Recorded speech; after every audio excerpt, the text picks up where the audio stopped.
여러분 계속 우리가 에스라를 보고 있는데 여러분 원래 에스라와 느헤미야는 한 권이었어요. 한 권. 그래서 히브리 성경을 보면 한 권으로 되어 있고 우리는 이제 나눠져 있는데 거의 같은 시대와 같은 상황을 다루고 있습니다. 목사님이 3.3이라고 말씀드렸죠. 그렇죠. 반복이니까 3.3은 뭐예요? 이스라엘 백성이 3차 포로로 끌려가고 그리고 3번의 귀환으로 합니다. 그래서 3.3이에요. 그걸 가리켜서. 그래서 3번 귀환을 하죠. 무려 몇 년 동안 바벨론 포로로 있었어요? 70년 동안. 암흑기죠, 암흑기. 그런데 1차 포로는 누구를 통해서 귀환했죠? 이제 이 정도 됐으면 딱딱딱 팍팍팍 나와야지, 그치? 누구를 통해서? 1억이니? 다 아는데 그쵸? 마스크 때문에 가려서 안 나오는 거죠? 그쵸? 누구예요? 스룹바벨. 그쵸? 그래서 스룹바벨을 통해서 나중에 제2성전이 지어지죠. 그래서 그 성전을 가리켜 무슨 성전? 스룹바벨 성전이죠. 자, 그럼 2차 포로기한은 누구를 통해서 왔을까요?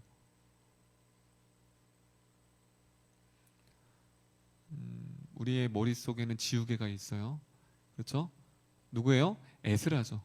그리고 3차는 느헤미야죠. 그렇죠? 그래서 1, 2차는 성전 얘기. 그리고 3차는 느헤미야는 성벽 재건. 달라요. 성전과 성벽은 달라요. 그렇죠? 그래서 이제 드디어 오늘 이 에스라 9장은 드디어 이제 2차 귀환이 끝났어요. 이제 완전히. 그래서 앞에 말씀해 보면 앞에 쭉 보면 2차 귀환한 사람들의 이름이 나와요. 귀환을 했어요. 그래서 이제 사명을 다하고 에스라도 다시 돌아갔어요. 그런데 무려 몇 년 만에 다시 돌아왔냐면 9장 얘기가 80년이 지났어요. 80년. 그럼 느헤미야 새벽기도 본 친구는 알 거예요. 묵상한 친구들은. 느헤미야도 똑같이 다시 공굴로 수상으로 돌아갔죠. 근데 몇 년 만에 돌아왔어요. 느헤미야는 고국으로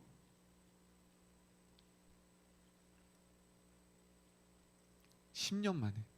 그런데 무려 지금 에스라는 80년 만에 돌아왔어요. 무려 몇 년 만에?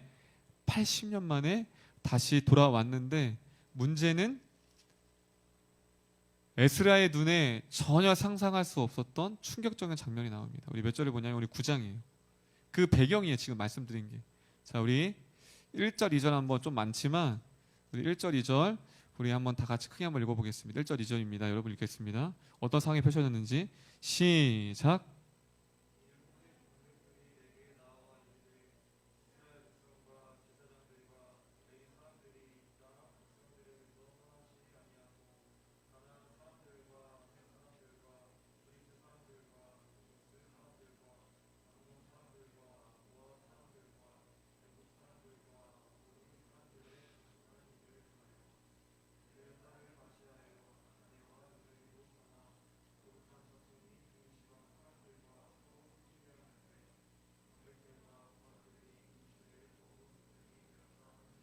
자, 지금 충격적인 장면이에요. 분명히 그들이 앞장에 보면 회개를 했어요.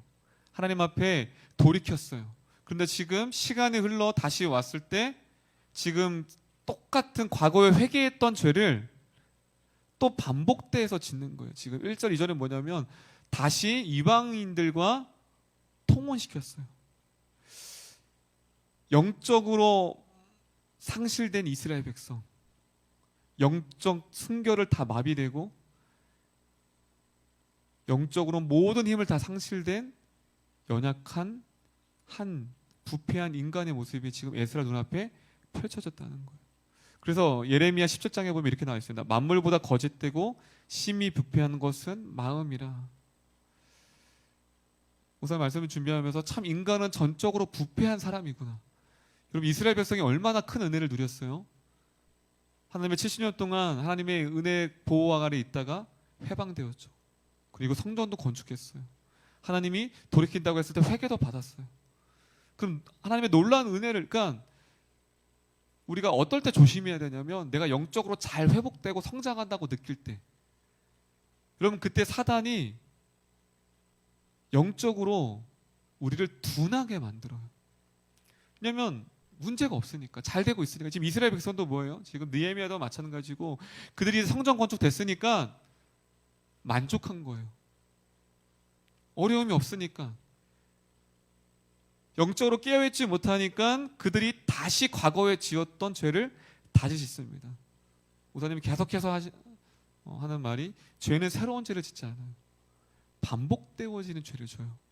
그래서 존 오웨일이라는 사람은, 신학자는, 우리 안에 있는 죄를 날마다 기도로 억누르지 않으면 죄는 다시 나온다라는 거예요. 여러분 안에 반복되는 죄가 있어요. 어떤 식으로 시기, 질투, 원망, 자책, 게으름, 수많은 죄가 있어요. 그런데 그 죄를 누를 수 있는 유일한 힘은 뭐예요? 기도라는 거예요. 믿는 친구들만 하면. 여러분, 기도하지 않으면 여러분 앞에 놓여있는 그 죄악들을, 연약함들을 이길 수가 없는 거예요. 근데 문제는 우리가 언제 기도하죠? 문제가 있을 때 기도해요? 문제가 모든 것이 잘 해결됐을 때, 탄탄할 때 기도해요?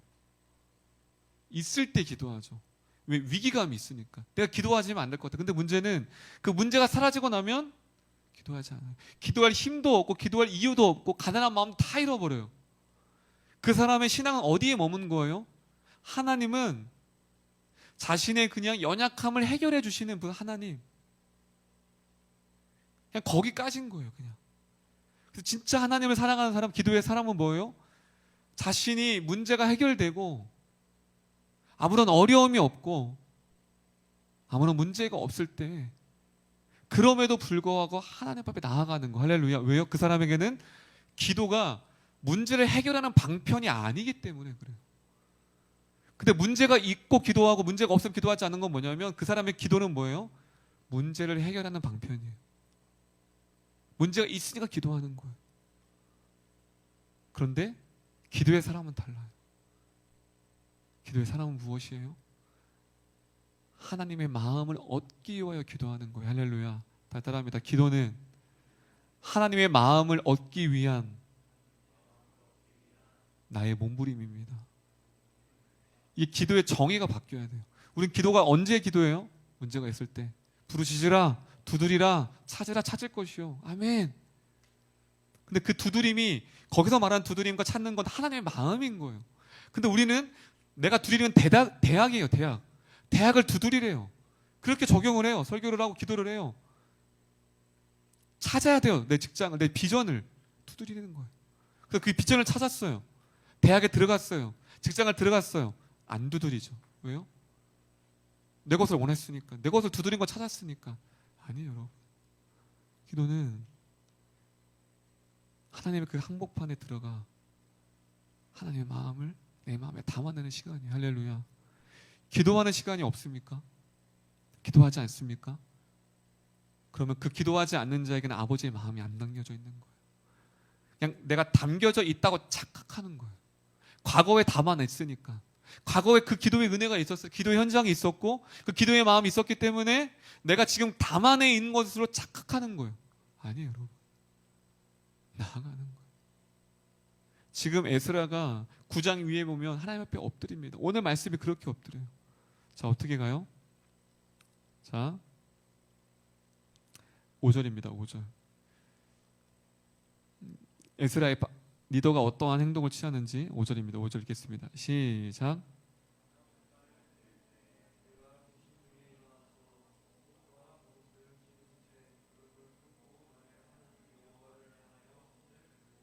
자, 지금 자신의 속옷과 겉옷을 찢은 채 무릎을 꿇고 나의 하나님 여호와를 향해 손을 들고. 여러분, 5절의 행동의 결과가 있기까지 그 과정에 어떠한 것이 있었기 때문에 이 5절이 나올까요? 그들이 철저하게 무너졌을 때 그는 감당이 안 되는 거예요. 왜 그래요? 일상 가운데 늘 하나님 마음과 맞닿았던 에스라는, 기도의 사람이었던 에스라는 하나님이 이 죄악된 그들의 행동, 다시 과거의 죄를 반복되어지는 이들을 향하였을 때 하나님의 그 탄식과 아픔이 내 마음 가운데 들려지는 거예요. 늘 에스라는 이 5절의 결과가 무엇이에요? 날마다 그는 하나님과 마음과 맞닿는 기도, 하나님의 마음을 담아냈던 사람이었어요. 그렇지 않으면 이러한 울분을 하나님께 향할 수가 없어요. 그렇다면 에스라와 같이 매일매일 하나님과 마음을 맞닿던 사람은 이 목회자들의 죄악과 한국교회의 무너짐과 그 가정의 아픈 것을 바라보았을 때, 들었을 때 어떤 마음이 들까요? 마음을 맞닿았던 자는 에스라와 같은 마음이 들 수밖에 없다는 거예요. 할렐루야. 가슴을 찢고 원통할 수밖에 없는 거예요. 하나님과 마음을 맞닿지 않으면 다른 사람의 아픔은 내 아픔으로 느껴지지 않아요. 다른 사람의 가난함이, 아픔이, 그 거절감이 내 거절감과 아픔으로 와닿지가 않는 거예요, 여러분.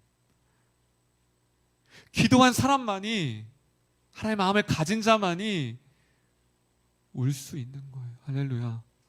나를 향한 울 수 있죠. 내 가정의 아픔을 향해 울 수 있죠. 그런데 다른 사람의 가정, 다른 사람의 아픔, 아니 내가 알지 못하는 저 민족의 아픔과 그들의 서러움을 와닿지가 않는 거예요.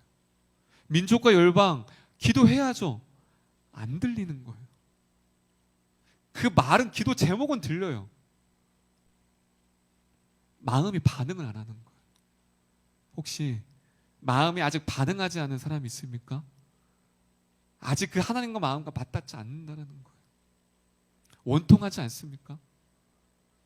그럼 다음 세대가 무너졌다고 하는데 말은 다 말을 해요.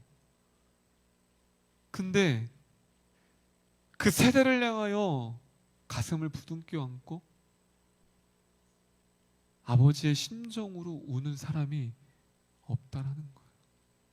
무엇이 문제죠? 하나님과의 기도에 시간이 없는 거예요. 목사님 저 기도하는데요. 밥 먹을 때도 기도하고. 기도하라는 행위가 중요한 것이 아니라 그 기도 가운데 내가 하나님의 마음을 담아내고 있는가. 그렇지 않기 때문에, 에스라와 같은 사람이 없기 때문에 자꾸 무너지는 거예요. 이 뒤를 통해, 에스라의 기도를 통해 다시 회복합니다. 이스라엘 백성들. 누구 때문에요?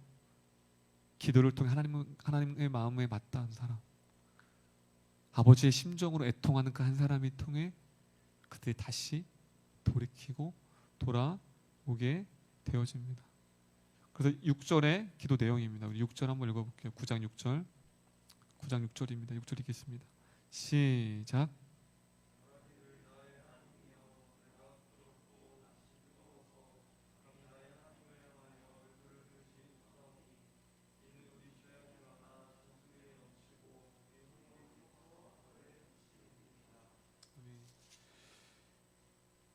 여러분 집에 가서 9장을 보면 우리라는 단어가 거의 열 몇 번이 나와요. 계속 우리예요. 우리 죄, 우리 조사, 우리 죄, 우리라는 단어. 무엇이죠? 여러분 에스라가 잘못하지 않았어요. 에스라가 부끄러운 일을 하지 않았어요. 에스라는요 철저하게 하나님 앞에 순종했던 사람이었어요. 그런데 왜 6절의 기도의 내용에 나와? 내가 부끄럽대요. 내가 낯이 뜨거워서 하나님의 자신이 잘못한 것도 아닌데 얼굴을 들을 수가 없대요. 무엇이죠? 에스라는 그 민족들과 동일시했어요. 동일화. 그들의 무너짐은, 그들의 아픔은 나의 무너짐이요, 그들의 연약함은 나의 연약함으로 에스라는 품고 기도했던 사람이었습니다. 그리고 그들이 무너졌던 이유는 내가 기도하지 않았기 때문에, 내가 그들을 사랑하지 않았기 때문에 하나님 앞에 부끄럽다는 것, 자신이 부끄럽대요. 여러분 이러한 목회자, 이러한 사역자, 이러한 리더, 이러한 청년들, 이러한 세대가 있다면 그 세대를 통하여 하나님이 어떠한 일을 계획하실 거예요? 지금도 하나님은 수많은 기도 가운데 찾고 있을 거예요. 수많은 기도 소리가 다 들으면 무엇이죠? 자신이요, 자신. 이거 해결해달라. 근데 그 수많은 기도 가운데 한 기도 소리가 들려요. 어떤 청년의 기도. 이 느헤미야, 에스라처럼. 그럼 하나님이 그 사람의 기도를 들으시고 그 사람을 통해 하나님의 마음을 부어줄 줄 믿습니다. 할렐루야. 저는 그 사람이 여러분이었으면 좋겠어요. 아멘. 사모했으면 좋겠어요. 주님, 내가 그러한 사람 되겠습니다. 내가 그런 그렇게 시대의 아픔과 수없이 들었던 그 열방, 하나님, 왜 나는 내 마음이 반응하지 않죠? 왜 나는 가슴이 뛰지 않죠? 그거예요. 내가 멀어졌다라는 거예요. 나도 모르게 멀어져 가고 있다라는 거. 그렇다면 다시 회복될 수 있는 건 바로 하나님 앞에 기도의 자리로 나아가는 줄을 믿기를 바랍니다. 자, 그 다음 몇 절에 뭐냐면 9절 보겠습니다. 9절.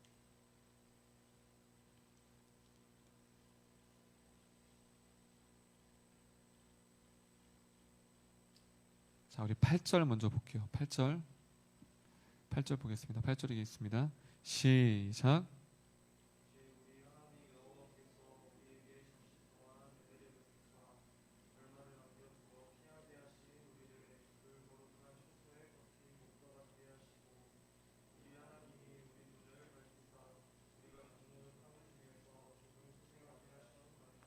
자, 여기서 8절의 기도 내용이 어떤 말이 있냐면 거룩한 처소에 무엇이 바뀌었대요? 박힌 못과 같게 하시고, 그것은 무엇이냐면 하나님의 성전을 지키기 위해 박힌 못은 성전과 떨어질 수가 없어요. 지금 에스라의 마음은 하나님이 이스라엘 백성이 성전에 박힌 못과 같이 하나님과 연결되어져서 다시는 하나님의 전을 떠나지 아니하고 하나님을 배신하지 아니하고 하나님의 있기를 서원합니다라는 그 기도를 에스라가 고백하고 있습니다. 여러분, 이 시대의 필요는 무엇이죠? 하나님으로부터 우리를 멀어지게 하는 것들이 우리 삶 가운데 너무나도 많다라는 거. 그것은 무엇이냐면 제거해달라는 거예요. 주님, 저들 안에 저 탐욕, 우상, 자기 합리화,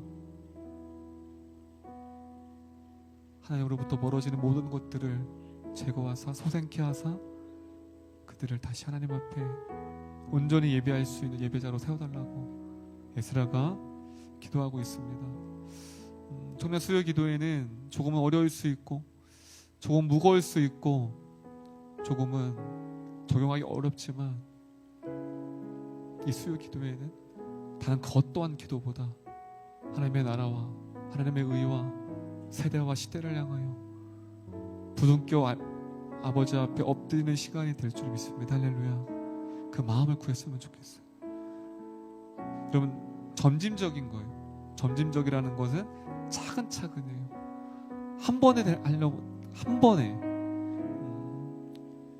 음식도 마찬가지예요. 내가 너무 허기져요. 근데 한 번에 그게 허기짐이 채워지지 않잖아요. 한 숟가락, 두 숟가락. 근데 두 숟가락이 있어요. 세 숟가락이 있잖아요. 그렇죠? 아, 왜 나는 안 되지? 왜 나는 그 마음을 잃어버렸지? 왜 반응하지 않지가 아니라 한 걸음 한씩 뛰는 거예요. 기도의 자리로 조금씩 목사님 말씀드렸죠. 지금은 무엇을 잃어버린 시대냐면 말씀과 기도를 잃어버린 세대. 참 그게 안타까워요. 그래서 목사님이 새벽마다 기도하는 것은 무엇이냐면 다시 이름 교회 안에 이 시대 안에 기도의 울부짖음이 회복되기를 원합니다. 할렐루야. 그것이 회복되어야 돼. 그때 아버지의 마음이 담겨지고 그 담겨진 마음으로 하나님이 결단하고 그곳에 꿈이 생기는 거예요. 할렐루야. 꿈이 거기에 있어요. 우리 안에 오늘 기도할 때 하나씩 기도했으면 좋겠어. 하나님, 내가 무엇을 위해 기도해야 됩니까? 어떠한 마음을 가지고 시대를 살아가야 합니까? 나에게도 그 주님의 마음, 에스라와 같이 동일한 아픔, 동일한 죄악들을 바라봤을 때 그들을 정죄하고 한탄하기보다 하나님 앞에 그 아픔을 끌어안고 아버지 앞에 나아가는 우리 모든 이름교회 청년들 되었으면 좋겠습니다. 그 마음으로 찬양 드렸으면 좋겠습니다. 우리 이 땅 회복하기라는 찬양입니다. 참 목사님이 이 찬양이 나왔을 때 참 위로부한테 참 고마웠어요. 왜냐하면 그 민족에 대해 부흥을 향한 마음, 하나님의 마음을 담고 이 민족, 이 세대를 향한 그 가사가 목사님 중학교 때 끝쳤어요. 나의 백성이 그 후로는 이러한 고백이 없는 거예요. 물론 그것도 찬양이지만 개인의 고백, 개인의 다짐, 개인의 결단, 그것도 물론 귀하고 귀한 고백이지만 이 땅을 향한 그 하나님의 마음을 담은 찬양이 없다는 게 되게 안타까웠어. 그런데 이러브 팀에서 참 아버지의 마음으로 이 가사를 썼던 것 같아요. 그래서 목사님이 찬양을 듣고 참 많이 울었던 기억이 있는데, 우리 어떤 가사가 있는지 한번 우리 다 같이 봤으면 좋겠습니다. 우리 가사 한번, 우리 모르는 친구가 있다면, 또 아는 친구가 있다면 말씀 기억하면서 기도하는 마음으로 이 가사를 고백했으면 좋겠습니다. 우리 가사 한번 읽어보겠습니다. 시작. 지금 이 순간에도 신음하며 기다리는 모든 피조물들은 우리 주의 자녀들이 나타나길 곤히 기도드네.